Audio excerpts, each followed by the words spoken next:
अस्सलाम वालेकुम नाजरीन, दिलज़ेब आकाश आपकी खिदमत में एक दफ़ा दोबारा हाजिर है। और नाज़रीन, आज मैं आपकी मुलाकात एक ऐसे बाहिम्मत नौजवान से करवाने जा रहा हूँ जिन्होंने पोस्ट ग्रेजुएशन की, MA की डिग्री हासिल की, MEd की डिग्री हासिल की, BEd किया और उसके बाद जो है मुख्तलिफ कॉलेज में अपनी ड्यूटी के फ़राइज़ सर अंजाम दिए, तलीमी सरगर्मियों में बढ़ चढ़ कर हिस्सा लिया।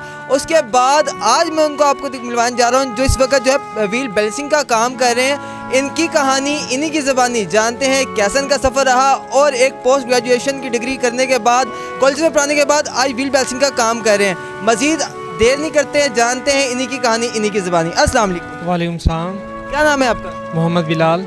सब कैसे हैं आप? अल्हम्दुलिल्लाह ठीक ठाक। अच्छा बताइएगा, क्या कहानी है आपकी? एक पोस्ट ग्रेजुएशन, MA की डिग्रियाँ, उसके बाद मुख्तलिफ कॉलेज में आपने तलीम के फ़राइज़ सर अंजाम दिए और अब व्हील बैलेंसिंग कर रहे हैं। क्या कहानी है आपकी? इसके पीछे कहते हैं ना कि हर काम के पीछे कोई ना कोई ट्रैजिक स्टोरी ज़रूर होती है, तो इसके पीछे भी एक ट्रैजिक स्टोरी है जिसमें यह है कि जो मेरा 2013 से 18 तक का एक एजुकेशन का सफ़र था, वो मतलब कि एक अच्छा दौरानिया रहा है। उसमें मैंने मुख्तलिफ़ कॉलेजेस में, मारूफ कॉलेजेस शामिल हैं, उनमें पढ़ाया है। और 2018 में मेरे साथ एक हादसा पेश आता है जिसकी वजह से जो मेरा लाइफ का टर्न ओवर है वो चेंज हो जाता है। क्या हादसा था? ऐसा क्या हुआ आपके साथ कि आप एक इतनी अच्छी लाइफ से और एक वो लाइफ जिसमें जो है अमूमन जो हमारे घर वाले कहते हैं अगर तुम कोई काम नहीं करोगे, पढ़ोगे नहीं, तो तुम्हें जो है वो साइकिल पंचर की दुकान पर डाल दिया जाएगा, तुम्हें किसी मैकेनिक के पास छोड़ दिया जाएगा, तो वो फील्ड को अपना लिया आपने? बस वो एक बचपन की जो बात थी उसको सच साबित किया। अब सच किस तरह साबित किया, वो तो एक था ना कि जब बच्चा नहीं पढ़ता तो उसे कहते हैं कि हम अगर कोई काम नहीं करते तो तुम्हें साइकिल पंचर या ये इस काम में मैकेनिक की फील्ड में डाल देंगे। लेकिन मेरे साथ तो थोड़ा इससे डिफरेंट मतलब हादसा पेश आया। हादसा ये पेश आया कि 2018 में मेरे साथ एक हादसा पेश आता है जिसमें मेरी जो दाएं टांग है फ्रैक्चर हो जाती है।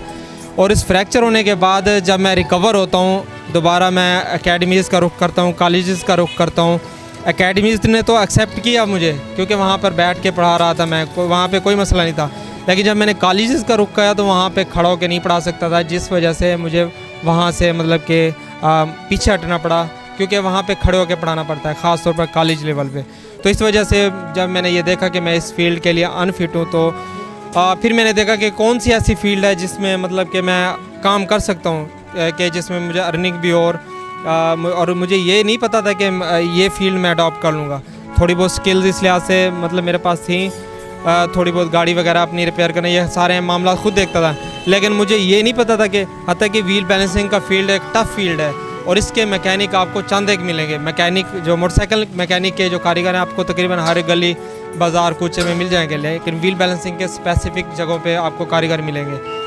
तो अभी ये एक अजीब सी चीज़ हो जाए, मतलब कि जितने भी इंटरव्यूज़ होते रहे हैं तो तकरीबन कोई ऐसे चैनल नहीं जिसने कवरेज ना दी हो।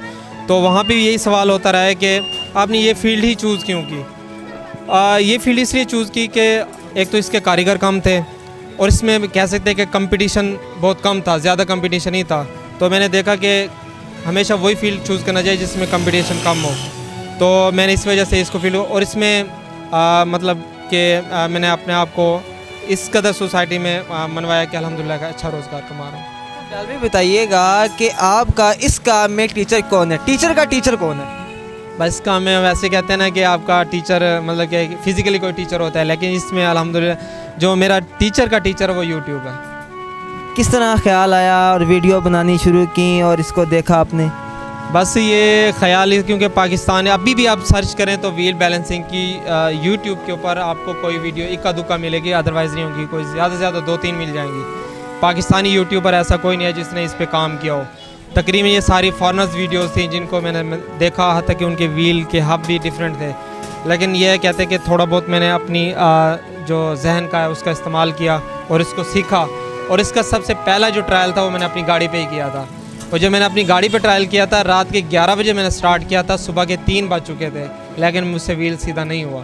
फिर मैंने लैपटॉप उठाया और देखा कि मैं गलती कहाँ पर कर रहा हूँ, तो उस गलती को करेक्ट किया और वही व्हील जो मैंने 2 से 3 घंटों में कंप्लीट किया था वही मैं 15 से 20 मिनट में कंप्लीट कर लिया था। ये बताइएगा कि जब आपने अपनी दुकान स्टार्ट की तो उस वक्त जो अखराजात थे वो कैसे मैनेज किए गए? बस अखराजात, क्योंकि मेरे पास तो अपने पास स्टार्ट में कुछ नहीं था। वो शुरू में जब मैंने अपनी गाड़ी भी खोली थी, किसी से औजार उठाए थे तो मैंने उसको खोला और उसको प्रिपेयर किया। और जो मेरा सबसे पहला जो स्टार्ट था इसका मेरा 1170 रुपये का मुझे अब भी याद है कि 1170 रुपये से मैंने ये काम से स्टार्ट किया था, जिसमें मैंने ये मशीन आपको नज़र आई, ये मशीन ली थी और 2-3 चाबियाँ थी वो जो ली थी, परचेज़ की थी। मतलब कि मेरा जो बिज़नेस का स्टार्ट, इस काम का स्टार्ट 1170 रुपये से है। आज आप कितने पैसे कमाते हैं? अल्हम्दुलिल्लाह अच्छा रोज़गार, मतलब कि अच्छा ही काम कर रहा हूँ। कहते हैं ना कि औरत से उसकी उम्र और मर्द से उसकी सैलरी कभी पूछनी चाहिए, लेकिन हमने इनसे फिर भी पूछी है। उसके साथ साथ मैं आपको एक और चीज़ बताऊं कि ये जो है वो यूट्यूब पर वीडियोस भी बना रहे हैं, अपने 2 चैनल जो हैं इन्होंने बनाए हुए। इंस्टाग्राम पे जो है इनकी फ़ैन फॉलोइंग जो है वो भी काफ़ी ज़्यादा है। कहाँ से ये ख्याल आया कि अब जो यूट्यूब को भी टाइम दिया जाए? बस क्योंकि तकरीबन ये इंटरव्यूज़ का सिलसिला तकरीबन 1 साल हो गया स्टार्ट हुए। अब तकरीबन वो भी टाइम था कि जब मेरे पास 7-7, 8-8 मतलब लाइन लगी हुई थी इंटरव्यूज़ लेने के लिए। एक दिन में 7-7, 8-8 इंटरव्यूज़ भी देता रहा हूँ। तो वहीं से ख्याल आया कि क्योंकि कुछ इसी में से मतलब कि मीडिया में से ही कुछ दोस्त ऐसे थे जिन्होंने सपोर्ट किया और मुझे मतलब कि ये भी कहा कि बिलाल भैया साथ साथ अपना सोशल मीडिया पे भी अपने अकाउंट्स बनाएं और अपने आप को मतलब कि सोसाइटी के सामने पेश करें ताकि लोगों को पता चले कि आप क्या हैं। तो इस लिहाज से मतलब कि मैंने तमाम सोशल मीडिया पे अकाउंट्स बनाए और सबसे पहला जो मैंने अकाउंट बनाया वो फैशन रिवाज के नाम से बनाया और मैंने 2 महीनों के अंदर अल्हम्दुलिल्लाह 10,300 जो फॉलोवर हैं किए हैं। और इस टाइम अल्हम्दुलिल्लाह मेरा सोशल मीडिया पे भी अगर एक पोस्ट लगाऊं तो वहाँ पे 2 से 3 घंटों के अंदर 3,000-4,000 प्लस रीच आती है। बिल्कुल, जैसा कि आप देख रहे हैं यूट्यूब पे भी काफ़ी जो है मेहनत कर रहे हैं और वहाँ से भी अर्निंग कमा रहे हैं। अच्छा ये बताइएगा बिलाल भाई कि जब आपने जो आपकी लाइफ थी, आप पैंट कोट पहनते थे, टाई लगाते थे और अपनी एक तलीमी सरगर्मियों को लिए जो है म्यूज़िक कॉलेजेस में जाते थे, और वो एक फ़ीलिंग क्या थी और जो अब ये आपकी फ़ीलिंग क्या है कि आप मैले कुचैले कपड़े, हाथ मैले और एक अलग ही माहौल में एसी में रहने के बाद यकदम जो है वो आप सिकर दोपहर धूप में गुजारते हैं, क्या कहेंगे? बस सोचता हूँ कभी कभार ख्याल भी आता है कि वो भी एक टाइम था, ये भी एक टाइम है। कहते हैं ना वक्त एक सा नहीं रहता। तो मैंने मतलब कि मैं मायूस नहीं हुआ, मैंने अल्लाह ताला से शिकवा नहीं किया, लेकिन दिल में ये मतलब फीलिंग ज़रूर आती हैं कि वो भी टाइम था कि जो मतलब वेल सूटेड बूटेड रहता था। अब जो आप देख भी रहे हैं मेरे हाथ मैले कुचैले और कपड़ों की हालत भी देख सकते हैं और जिस सिचुएशन में बैठा हूँ वो जगह भी आप देख सकते हैं कि किन हालात में मैं सर्वाइव कर रहा हूँ। सारा दिन मिट्टी का काम होता है, लेकिन अल्हम्दुलिल्लाह अच्छा रोज़गार कमा रहा हूँ।